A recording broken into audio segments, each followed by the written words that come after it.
All right, I'm here with May. She's 93 and a half years old. She corrected me. I said 93, like, no, and a half. Over 90 or over 3 half years count. You start counting the half years. So 93 and a half. And we're going to get some of her life advice and wisdom today. You ready to go, May? We'll see. Okay, let's start with this. What is something you wish people appreciated more? I think they'd appreciate more the right to speak up when they have a thought or they want to advocate for something. I find that in many cases where I worked and even here, people sometimes feel strongly about something, but they're afraid to speak up. And I think they cheat themselves that way. Why are people afraid, do you think? Oh, they don't want to be seen as stupid. They want to be seen as complainers. They want to be seen as dumb, whatever it is. But I spent my whole life as an advocate, so I can't sympathize with them. What did you speak up for? Well, I'm a physician. I was a family physician, and I became a professor at McMaster. And my chief interest, aside from the medicine itself, was to promote the careers of women physicians and also to promote women's health, because in the times when I went to medical school, women's health was having babies, that was all. The work you did has had a big impact since when you started? Yes, there was a lot of things about women's health that wasn't just related to reproduction, although that's a very important part of women's health. But the issues were that women were not being seen as separate from men. All the teaching, all the research, all the treatments were on the basis of what was found in males. So there was a lot of work to be done about women's health, and it's come a long way. The other thing about women physicians is when I went to medical school, there was a strict 10% quota of women students allowed in. Now, in almost all the Canadian medical schools, women outnumber men in the first medical year. Wow. So it's 10% maximum were women. Right. Wow. So from all the speaking up that you've done over your career, what are you most proud of? Being appointed an officer of the Order of Canada. And for people watching who may not know what that means, what is Officer of Order of Canada? Well, the Order of Canada was established in the 60s, and it's the highest civilian honor given to a non-medical person in Canada. And each year, people are nominated, and the Governor General appoints them. And there are 3 levels. There's a member, then the next level is an officer, and very few people become a commander, I believe it is. That's sort of for really big international known people. Awesome. Well, congratulations, and thank you for everything you've done for the country. Looking back, what advice would you give your younger self? My younger self was, it took me a long time to begin to believe in myself. I had very accomplished parents. My father was very strong. I felt that next to them, I really didn't have much, period. And it took me until my 30s till I began to feel confident in myself. So I wish that I hadn't gone through that. I mean, I did very well in medical school, but I still didn't give myself the credit for that. What changed in your 30s that led to the confidence? I grew up.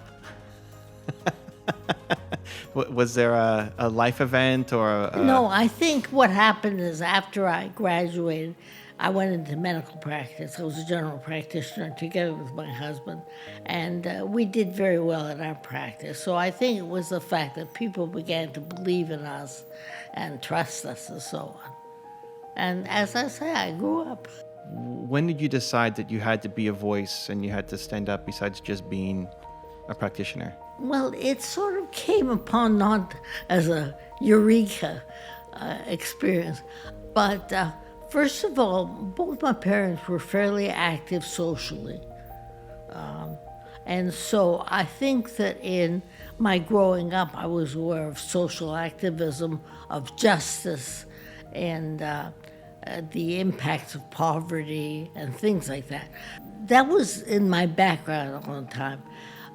I became an advocate, really. It was an interesting experience. In 1975, it was declared the International Year of the Woman. And the Canadian government sponsored workshops across the country. And I was a neighbor of Betty Stevenson, who was at that time the first woman president of the Canadian Medical Association. And she was invited to do a workshop in Shelburne, Nova Scotia, but she couldn't go. She was too busy. So she asked me to go. And I did some preliminary reading. And that was the first time I became aware of this issue of women's health that I mentioned to you. It was a lovely weekend. I went out there. We did several workshops, and the women there were so grateful. And they said, "How did you in Toronto know what our problems are here in Nova Scotia?" And that was the eureka. And when I came back, I began to read and talk and attend conferences and begin to understand about women's health. Now, I wasn't the only one. There was a big movement in the United States and also in Canada. This is in the 70s, so you know that there was a lot of movement then in terms of women's rights and women's health and so on. So I wasn't unique. Maybe not unique, but I mean, a lot of people just kind of accept the status quo or don't have the courage to voice up and don't want the criticism. That's true. And I had many patients when I was in practice because I didn't go to McMaster till the end of the 70s. And they were acting out the fact that they had expectations. They were supposed to be the good wife, you know, who took care of the house and took care of the kids, and household to the husband. And that's how women were expected to be in those days. Do you have a regret from life that you learned a valuable lesson from? I have lots of regrets. I mean, I'm sorry in the way that I wasn't the kind of daughter I think I should have been.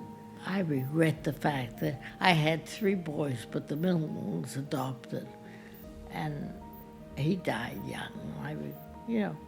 Everybody has regrets in life. If you couldn't possibly go through life with no regrets. I regret a couple of mistakes I made as a practitioner. I shouldn't feel badly about it. My friends tell me, but still, I hurt someone. I feel badly about it. I don't mean physically hurt. What's the biggest lesson you learned from your mom and dad? To care about other people. That's how I would sum up social activism. They were very sociable people also. But what I learned from them was what it means to be a progressive person in this society. It seems that the care extended beyond, like most people when you say care about other people, they just think about their friends and family and the people closest to them. But for you, it seems like care for the world, care for the country. Not the whole world, but somewhere in between. So you learned that from your parents of caring for? Well, from my parents and their entire circle of friends. I mean, the type of people that they associated with were people who thought like they did. What advice do you have for people trying to find meaning and purpose? Find meaning and purpose in what you do. That's my advice.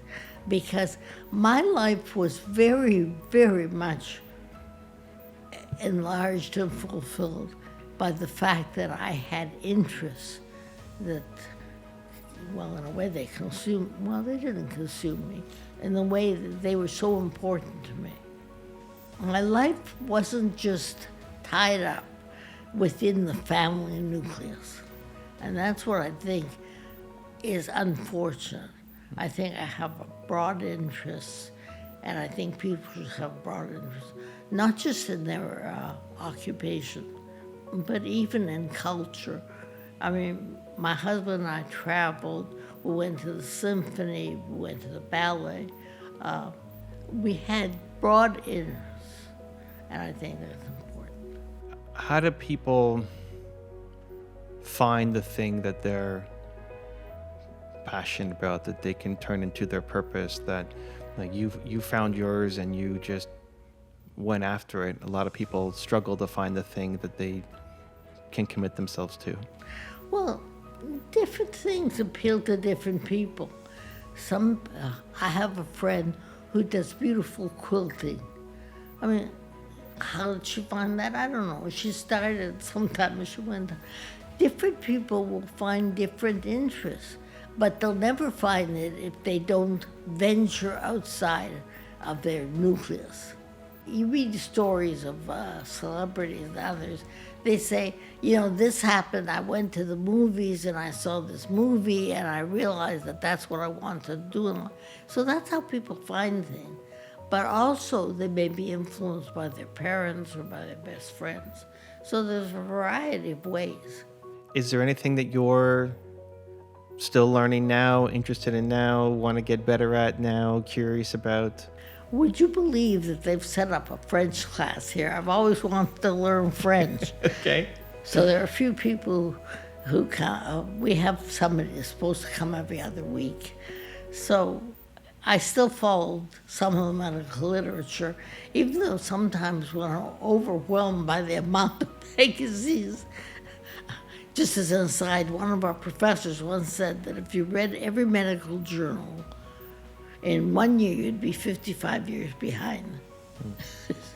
So even though I'm overwhelmed, I get a lot of emails and I try to keep up with at least a few of the more recent advances in medicine. Are you proud, happy with the state of medicine now?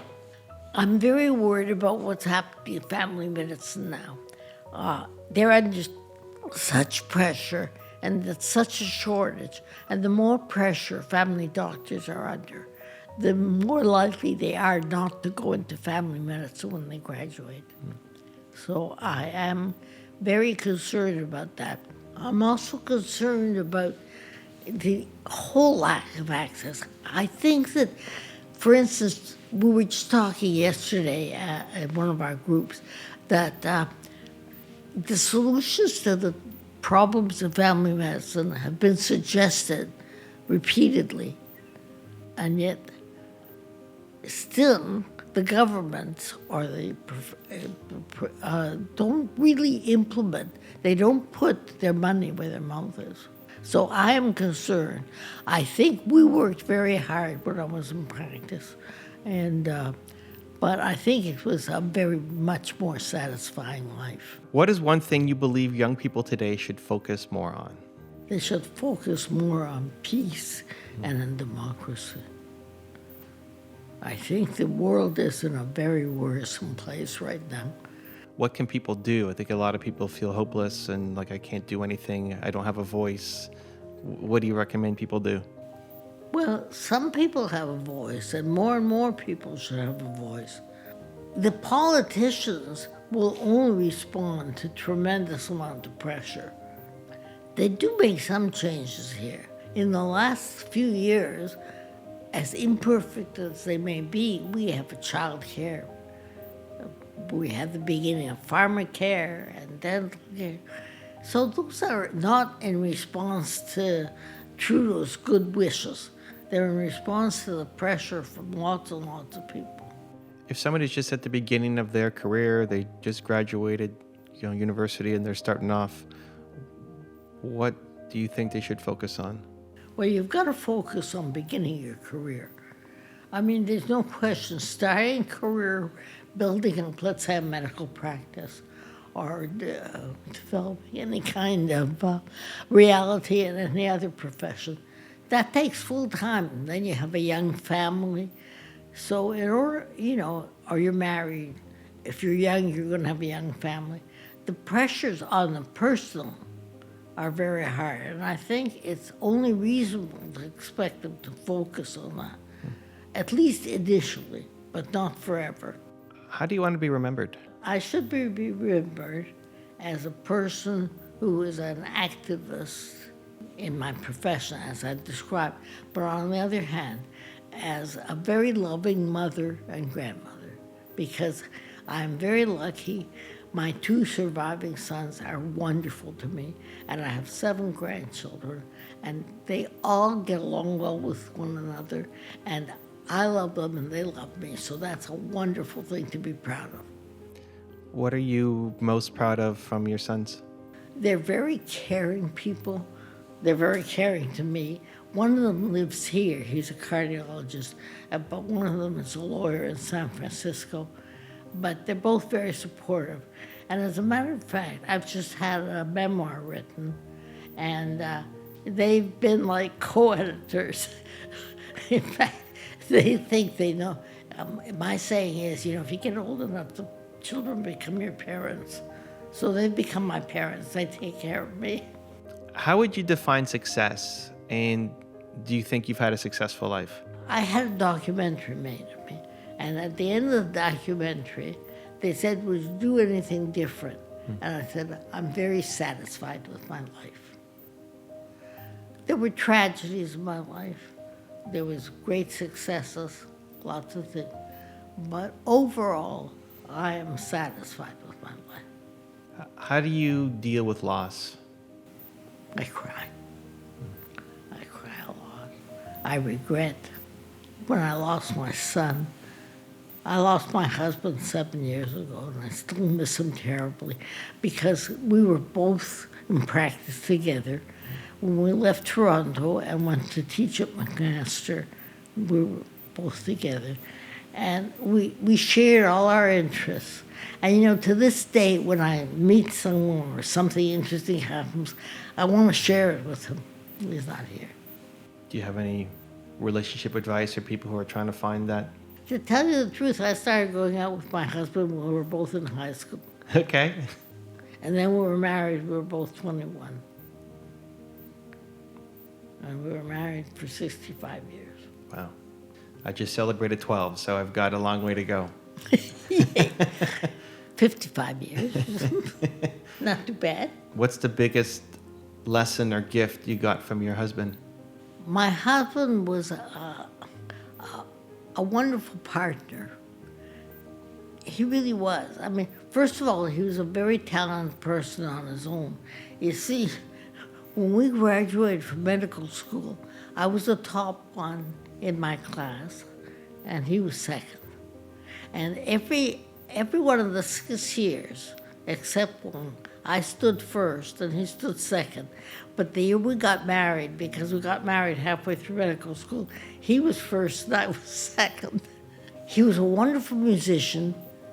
He was a very good teacher and he was an excellent family doctor. He really was. I had a lot of confidence in things that I could share with him, and that he did. He was really good as a family doctor, and he was very supportive. He would be very supportive of me. He'd read my manuscripts or wrote articles. He'd correct them, and I'd say, not just the commas and the periods, it's the content I want feedback on. So what I learned from him is what a wonderful partner can be. Did you have other mentors growing up that you learned an important lesson from in the field, or professors? Or Not so much growing up. And as I said, there were very few women doctors at those days, so I can't really say that I had mentors who were women doctors. But I had some mentors outside of medicine with whom I worked when I was beginning to do women's health and women's physicians and so on. if you won the U.S. election, you are now president for a day, what's the first thing you would do in office? I would try to really negotiate peace between Russia and Ukraine and in the Middle East. But then I would make sure that there is a social network in the States that's poor. I mean, there's so much to do that their educational system is really poor. None of them have learned to think critically, or they wouldn't be in the position they're in. So there's an awful lot that will be done, but the first thing that's most important is to maintain the social network, because in many ways the poverty And the health problems are much worse there than they are here. If there's somebody watching this who sees an injustice they want to fight for, or has a cause in their heart that they want to chase down, but they're on the fence and don't maybe have the courage yet to go and do it, what would your advice be to them? Join an organization that does reflect their beliefs or their values, because then they're not speaking alone. No one can speak alone. I could not have accomplished anything that I did accomplish if it hadn't been for the supporters, not just of my husband. I have, for instance, a circle of women doctors from McMaster. There were 10 of us, and we started meeting over 45 years ago, once a month. And we used to go out together to restaurants once a month, and a few of us moved away. But when COVID came, we began Zooming once a month, and to this day, we still Zoom once a month, 6 of us, 7 of us. So that's the kind of support group that you need. I love it. May, 93 and a half years old. Thank you so much for joining us today. You're welcome. To see another amazing interview in our Elder series and get more life advice and wisdom, check the video right there next to me. I think you'll love it. Continue to believe, and I'll see you there. So I've got Gordon here with me, 90 years old, and we're going to get some of his life advice and wisdom for the world. You ready, Gordon? Absolutely.